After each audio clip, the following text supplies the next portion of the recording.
dañu koy bàyyi directement mu dem ci moom ndax nag tungu ne du neew ni nga ko waxee sànq. ñuy natt ci ëkk.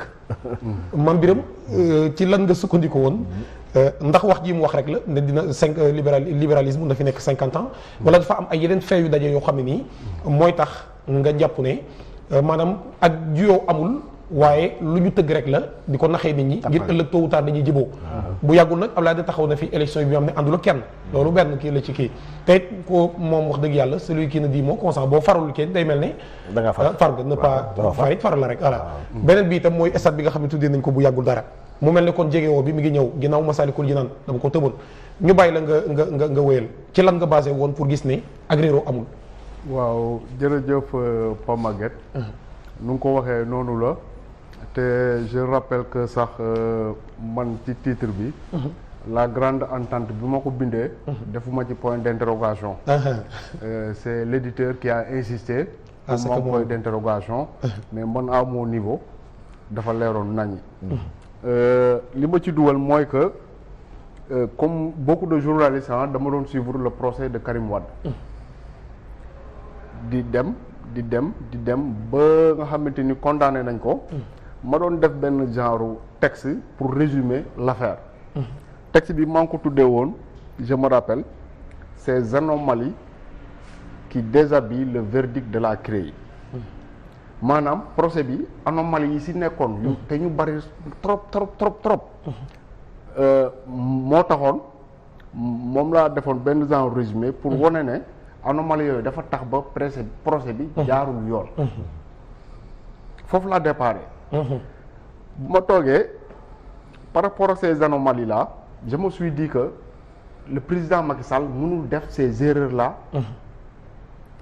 ce n'est pas possible li mën a am mooy daf ko décider sciemment def ko ci laa commencé nag di mener samay enquête di def ay recoupage léegi xam nga boo taxawee ci li nga xamante ne nii pour man moom moo fondé injustice bi nga xamante ne nii parce que noonu la demee mooy CREI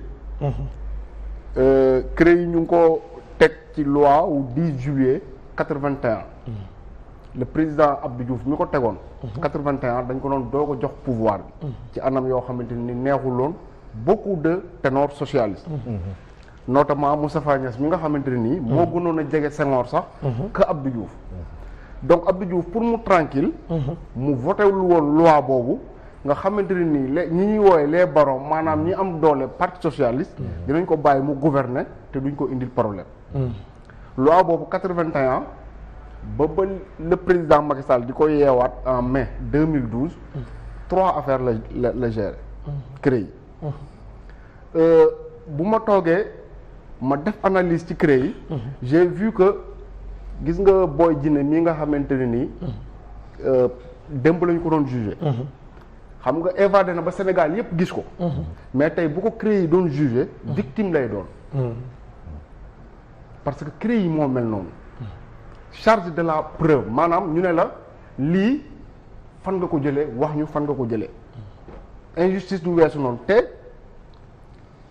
lu gën a garaaw mooy CREI bu la jugé boo génnee Sénégal juridiction boo dem ñu daaneel Sénégal parce que CREI kenn reconnaître ko d'autant que bu la condamné amuloo sax possibilité nga def appel xam nga loolu injustice mënu ko weesu moo tax may la CREI su jugé woon Boy Djiné sax Boy Djiné nekk victime alors que évadé na ci kanamu ñëpp xam ne évadé na oui léegi soo defee recherche da ngay gis ne en 2004 maa ngi koy wax ci livre bi le président Abdoulaye Wade commencé manœuvrer réellement parce que moom dafa waxoon ne dafa gis ne libéraux yi maanaam njabootam war nañu gouverner Sénégal pendant 50 ans ma jàpp ne moom xalaatul ne bi ñuy libéraux yi dinañ gouverner pendant 50 ans moom xalaatul ne moom ci boppam dina gouverner pendant 50 ans xalaatul ne moom dina gouverner ak doomam pendant 50 ans donc forcément il faut ñeneen ñëw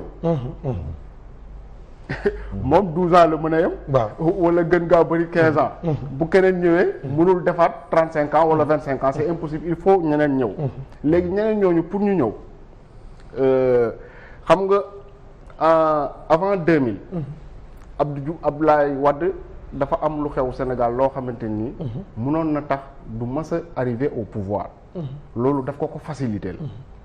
muy le départ de Moustapha Niasse du Parti socialiste. ak le départ de Djibo Ka. Abdoulaye Wade jàng si lu bëri. parce que Moustapha Niasse à l'élection de 2000. il avait 17%. te ci Parti socialiste la jóge Abdoulaye Wade jàpp ne parce que je rappelle que Abdoulaye Wade Sénégal bi mu am indépendance Abdoulaye Wade amoon na doctorat. donc xaw Sénégal dara ump ko ci. xam na lépp. donc mu jàng ci départu Moustapha Niasse. nu mu affaiblir le PS ba tax moom mu arrivé au pouvoir. mu ne léegi avant nit di jóge ci man. di dem man maay génne nit ci man pour mu incarner l'opposition. noonu la départ parce que Idrissa Seck. avant que moom ak Abdou Diouf Abdoulaye Wade ñuy xuloo.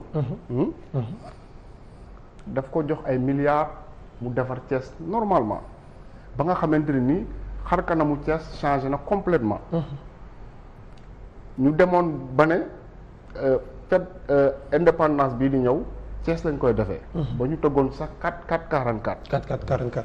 ñu jékki-jékki. ñu ne Idrissa Seck dafa am lu mu détourné ba fête d'indépendance bu waroon am Thiès annulé nañ ko. ci lañu ko dàqee. loolu créé ko benn sympathie boo xamante ni il en a profité pendant 20 ans. 2022 bii la jeex. moo tax ñu ngi may invité benn émission may leen pendant 20 ans de 2002 bi ñu nommé Idrissa Seck premier ministre. ba 2022. affaire boobu moo tax Idrissa Seck kenn mënu ko woon a gagné à Thiès. léegi. bu Idrissa Seck génnee lu mu def en 2007. parce que. à un moment donné génn na Abdoulaye Wade génne na ko mu am une certaine popularité boo xamante ni. ñu bëri jàppoon nañ ne bu ñu demee dans ces conditions là à l'élection de 2007. Abdoulaye Wade am na forte chance mu dem au second tour. ci la ñu dem def seeni kii ba Idriss Seck s'est retrouvé à la présidence ak benn sëriñ pour ñu négocier il revenait chez son père. te loolu taxul mu continuer parce qu'il s'est présenté à l'élection de 2007. jël deuxième. et je rappelle que bi Idriss Seck jëlee deuxième. élection yooyu Abdoulaye Wade la ñu falaat au premier tour. Abdoulaye Bathily moo nekkoon directeur de campagne je pense Moustapha Niasse. moom ak dem si yàlla Ousmane Tanor Dieng bëgg a dem déposer ji recours. Idrissa Seck qui était arrivé deuxième. il a appelé Abdoulaye Wade pour le féliciter. xam nga yow bu nekkee da ngaa jël troisième kii jël quatrième. ngeen ne da ngeen di dem déposer ji recours ki jël deuxième bu féliciter moom yéen. seen amatu leen sens waaw te noonu la demee. ba 2007 boobu Idrissa Seck Moustapha Niasse ak ndem si yàlla Ousmane Tanor Dieng ànd ci benn coalition bu ñu doon tuddee jàmm ji. Idrissa Seck pousse leen ba ñu boycotté élection 2007 yi. dañ ko boycotté. bu ñu demee ci la Macky Sall falu nekk président assemblée nationale boobu fekk na Macky Abdoulaye Wade jaarale ko fépp fi nga xamante ne nii. pour nit xam état. war na fa jaar. te Macky Sall li ma wax ci sama livre bi ne moo ko boolee ak Abdoulaye Wade dafa boole ñaar yu am solo. maanaam moom ab Haalpulaar la bu yaroo ci biir séeréer yi. jóge Fuuta yaroo Fatick. mu nekk élément bu fondamental. beneen élément bu fondamental bi mooy que le président Macky Sall. c'est un géologue. lépp lu am ressource ci suuf si. Macky Sall xam na ko. mu nekk loo xamante ni ça intéressé hautement le président Abdoulaye Wade. mu jaarale ko ci poste yu mu ko jaarale yépp bu mu jàppee ne kat parce que soo seetloo le Macky Sall bu muy quitté Abdoulaye Wade. boobu les assises nationales commencé woon nañu. ñu jàpp ne assises yi kat si ça continue comme ça. celui qui va succéder au président Abdoulaye Wade pourrait être Moustapha Niasse wala Ousmane Tanor Dieng. effectivement ñaar. si la Macky Sall génn dem opposition. loolu lu ko favoriser. nee naa Macky Sall 2012 il a présenté un patrimoine de près de 8 milliards. ma ne ku ànd ak Abdoulaye Wade. pendant 8 ans nga dajale autant d'argent. soo génnee Abdoulaye Wade la neex mais xam na ne yor nga loolu. 2012 dafa def un patrimoine de 8 milliards. fu mu ko jëlee 2002 ak 2004 la taxañ pratiquement 4 milliards yi. entre 2002 ak 2004 avant qu'il ne soit premier ministre parce que premier ministre 2004 la ko nekk. te soo seetloo Pape Maguette beneen affaire parce que man lu ma wax mooy que. victimisation bi am. mooy que Abdoulaye Wade dafa victimiser Macky Sall. def ko son successeur. Macky Sall est arrivé au pouvoir. Karim Wade mi nga xamante ni avant 2012 sénégalais yëpp dañ ko contrôle. mu fexe ba nu mu ko victimiser. ba moom tamit mu mën a sol le costume de présidentiel. de présidentiable. loolu nu mu ko defee maa ngi wax sànq ne CREI yi. képp koo xamante ne nii topp na la dañ lay victimiser. mais da ngay seetlu Pape Maguette beneen affaire. xam nga avant 2000 sax. au Sénégal ñetti pôle politique ñoo fi amoon. maanaam les socialistes. les libéraux. ak ñi ñuy woowee les communistes.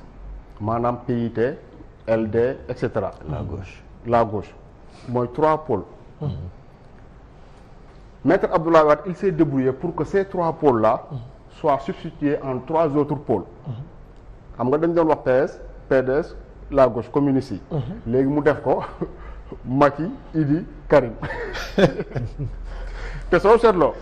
depuis 2007 élection bu ñu def au Sénégal ñaar ñi ñooy dem campagne kenn ki di perturber. saa yu ñuy dem élection ñaar ñi ñooy campagne kenn ki ci ñoom di perturber. 2012 Idi moo doon perturbé 2000 waaw Idi moo doon perturbé. Macky Sall dem campagne ak Abdoulaye Wade. 2019 Wade moo doon perturbé Macky ak Idi dem élection. 2019 bi kat mooy perturbé. c'est ça la grande question. mais man dama jàpp ne du début jusqu'à présent ñoom dañu déggoo li ñuy def dara réeru leen. très bien macha allah xam naa ne wax li kii bi yëpp. dina ñëw di nga ci voilà. te Pape Maguette dafa am leneen lu ma ci bëggoon a doon. lu am solo la waaw. bisimilah laata may dem ci docteur moom. waaw parce que mu joxe ci xalaatam. boo seetloo. avant 2012. ñi nga xamante ni ci gouvernement Maître Abdoulaye Wade yëpp. la ñu bokkoon dem nañu. rejoindre Macky Sall. mais dafa am départ yoo xamante ni dafa war a ubbi bëtu Sénégalais yi. ku xam Farba Senghor. xam Pape Samba Mboup. war nga xam ne ñaar ñooñu mënuñu quitter Abdoulaye Wade pour dem ci Macky Sall. loolu laa ci bëggoon a doon. macha allah interrogation gars yi docteur.